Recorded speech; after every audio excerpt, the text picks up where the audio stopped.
రాష్ట్రానికి చెందిన ఇద్దరు బీజేపీ ఎంపీలకు కేంద్ర మంత్రివర్గంలో చోటు దక్కింది. కిషన్ రెడ్డి కేబినెట్ హోదా దక్కగా కరీంనగర్ ఎంపీ బండి సంజయ్కు సహాయ మినిస్ట్రీ లభించింది. సాధారణ కార్యకర్తల స్థాయి నుంచి కేంద్ర మంత్రులు కావడంపై ఆనందం వ్యక్తం చేస్తున్నారు కమలం లీడర్స్. కష్టపడి పనిచేస్తే పదవులు వాటంతట అవే వస్తాయనడానికి నిదర్శనం తామే అంటున్నారు కిషన్ రెడ్డి, బండి సంజయ్.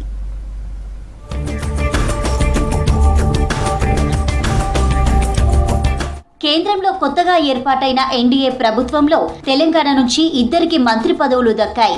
పార్టీలో సీనియర్ లీడర్లైన కిషన్ రెడ్డి, బండి సంజయ్ కు బెడతలొచ్చాయి. కేంద్ర కేబినెట్ మంత్రిగా సికింద్రాబాద్ ఎంపీ కిషన్ రెడ్డి, కేంద్ర కేబినెట్ లో సహాయ మంత్రిగా బండి సంజయ్ ప్రమాణ స్వీకారం చేశారు.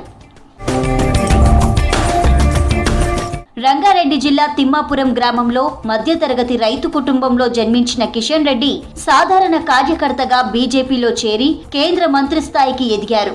2 సార్లు సికింద్రాబాద్ నుంచి ఎంపీగా గెలిచారు. 2019 మే నుంచి 2021 జులై వరకు కేంద్ర హోంశాఖ సహాయ మంత్రిగా పనిచేశారు కిషన్ రెడ్డి. ఆ తర్వాత కేంద్ర సాంస్కృతిక, పర్యాటక, ఈశాన్య రాష్ట్రాల అభివృద్ధి మంత్రిగా సేవలందించారు. 2023 జులై 4న రాష్ట్ర అధ్యక్షుడిగా బాధ్యతలు చేపట్టారు. అంతకుముందు 3 సార్లు ఎమ్మెల్యేగా గెలిచారు కిషన్ రెడ్డి.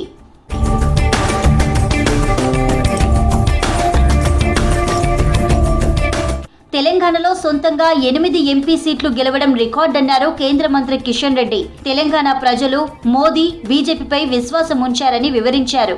రాష్ట్రంలో వచ్చే అసెంబ్లీ ఎన్నికల్లో 88 సీట్లు గెలవడమే లక్ష్యంగా పనిచేస్తున్నామని తెలిపారు. గత 10 ఏళ్లలో చేసినట్లే వచ్చే 5 ఏళ్లు కూడా కష్టపడి పనిచేస్తామన్నారు కిషన్ రెడ్డి. జరిగినటువంటి పార్లమెంట్ ఎన్నికల్లో 8 స్థానాలు భారతీయ జనతా పార్టీని ఆదరించి గెలిపించారు. అందుకే వచ్చేటువంటి శాసనసభ ఎన్నికలు ఎప్పుడు వచ్చినా కూడా మరి 88 శాసనసభ స్థానాలు భారతీయ జనతా పార్టీ గెలవాలి.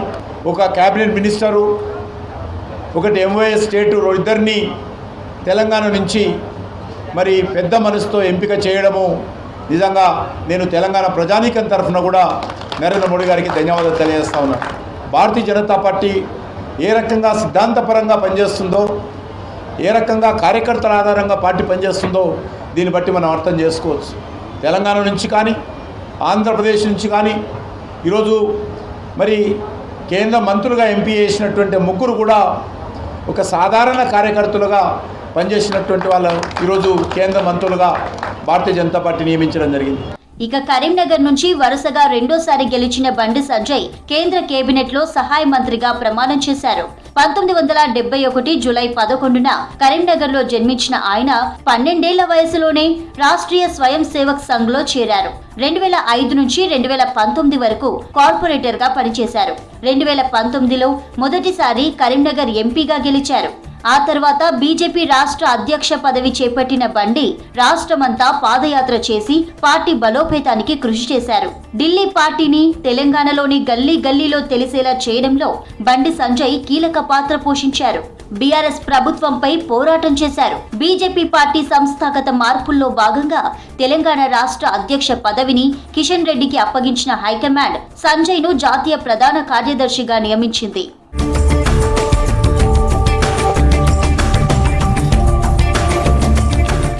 ఎంపీ ఎన్నికల్లో 2వ సారి విజయం సాధించిన బండి సంజయ్ ని కేంద్ర మంత్రి పదవి వరించింది. కేంద్ర సహాయ మంత్రిగా ప్రమాణం చేశారు. మోదీ కేబినెట్ లో స్థానం దక్కడం ఆనందంగా ఉందన్నారు బండి సంజయ్. సామాన్య కార్యకర్తలకు కూడా కేంద్ర మంత్రి పదవిచ్చిన ఘనత బీజేపీకే దక్కుతుందన్నారు. ఈ దేశం కోసం, ఈ ధర్మం కోసం, ఈ సమాజం కోసం పనిచేసే విధంగా ముందుకు సాగుతాం.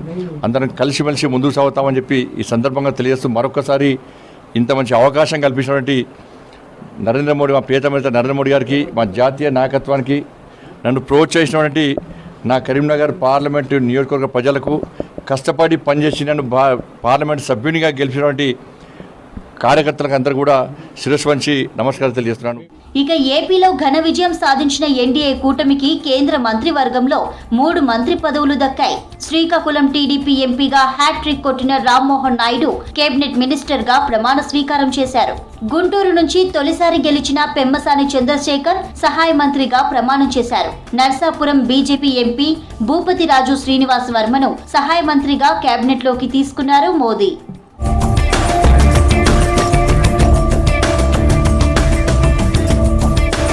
మోదీ కేబినెట్ లో సహాయ మంత్రిగా స్థానం సంపాదించుకున్న నర్సాపురం ఎంపీ శ్రీనివాస వర్మ భావోద్వేగానికి గురయ్యారు. బీజేపీ సీనియర్ నేత సోము వీర్రాజుతో తన ఆనందం పంచుకున్నారు. సామాన్య కార్యకర్త నుంచి ఈ స్థాయికి చేరుకున్నానంటూ కన్నీళ్లు పెట్టుకున్నారు. మోదీ కేబినెట్ లో చోటు దక్కిన తర్వాత సోము వీర్రాజును కలిసి ఆలింగనం చేసుకున్నారు శ్రీనివాస వర్మ.